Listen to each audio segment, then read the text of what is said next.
Hello YouTube viewers and random Doctor Who fans. Today I will be taking a look at this, which is the international re-release of River Song's Future Sonic Screwdriver.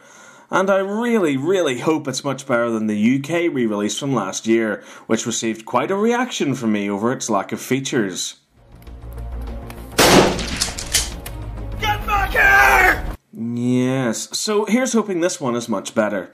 Taking a look at the packaging, the box has the same basic shape and layout as its original release, but with some updated graphics and a blue and silver colour scheme. At the top you can see a classic era Doctor Who logo in this silver panel, while on the bottom we get an image of River in her spacesuit garb wielding her Sonic.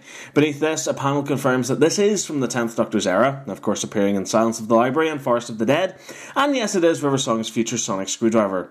A panel at the top states that the toy includes red and blue settings, with an image of the screwdriver demonstrating both modes below it, while a secondary panel reads with lights, sound effects and hidden neural relay indicator panel, and next to that you can see an image of the neural relay itself. The display window in this box is very small, and it suffers from the same issue the packaging for the laser screwdriver does, which is that the emitter is obstructed from view by the Doctor Who logo panel. The back offers the same information as the front, along with some battery instructions and some legal guff. So that's it for the packaging. Let's crack on and take a look at the toy itself. Okay, so here we have the Future Sonic Screwdriver. And this has to be one of, if not the, best detailed sonic screwdrivers that Character Options have ever produced, and that's mainly because the prop gave them so much to work with. It's a fascinating design and has such an excellent aesthetic look to it. The emitter is ridged and moulded from transparent plastic so the emitter can change colours, but as you can see you can make out the LED and some circuitry underneath it, which could have been disguised better. The head is gold and includes these 4 dampers attached to the columns around its edges. It also features some excellent paint apps, as does the rest of the body, with this green haphazardly applied to give the Sonic an oxidised copper effect, which I think works really well.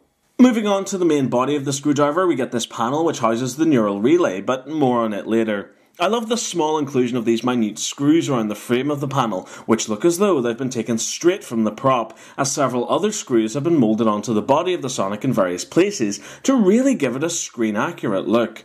The activation button has been given this excellent housing, which is connected to the translucent fluid link, which itself is attached to the golden user identification ring on the lower half. The ring is big enough for a guy like me with really big hands to fit his little finger through comfortably, so I should say that this screwdriver should be suitable for use by most adult cosplayers as well as children. Some additional flourishes of detail around the body of the Sonic all adds to its overall look, including these 3 green buttons with golden edging, which has been moulded into this indented section. Of course, the body also features this exaggerated crackle design on some dark grey plastic, which gives it this great aged look.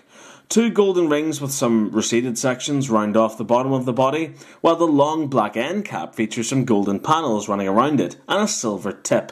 So for detail, this is pretty much one of my all-time favourite screwdriver toys. The meticulous attention paid to its overall design is just excellent. Turning to features, the screwdriver is activated by pressing the small button on the handle. As you can see, the emitter lights up a steady blue while a basic low buzzing sound effect is heard. Grabbing this brown handle on the hatch, it can be popped off, revealing the neural relay bars. Now, while it is very small and inaccurate, it's still a nice inclusion all the same. Pressing down on this silver button below the relay for a few seconds will activate its light effects. They just pulse steadily for about 10 seconds before automatically switching off. And while they're lit, the emitter lights and sounds are completely disabled. Finally, quickly pressing the button will change the Sonic to its red setting, so pressing down on the main activation button results in this. The emitter now lights up red, and additionally the sound effect has changed to a slightly higher pitch. While we never did see this setting in the episodes featuring this Sonic, in fact it's only referenced in one throwaway line, it's still an awesome little bonus the character decided to include it.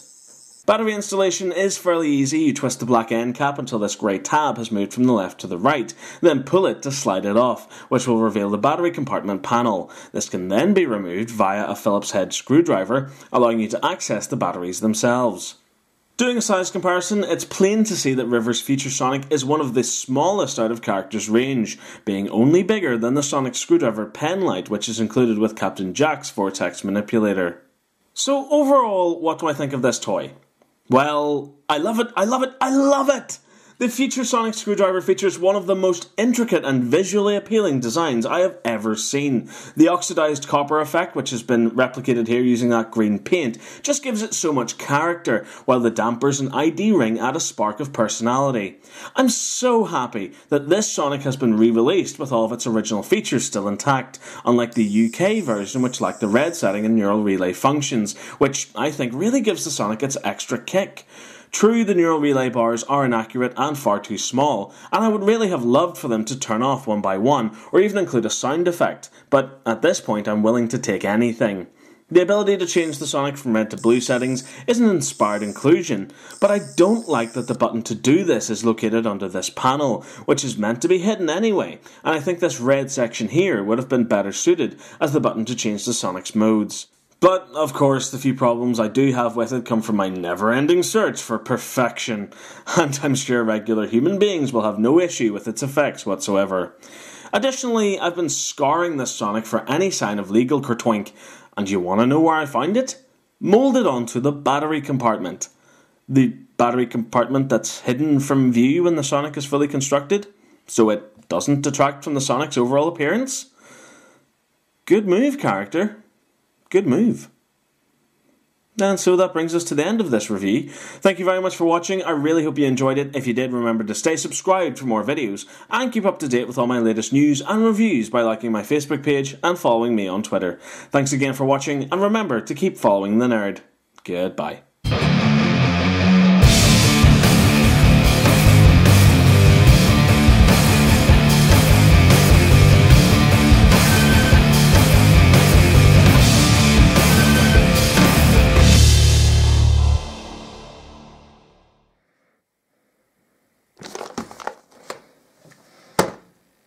Well, that went well. Son of a...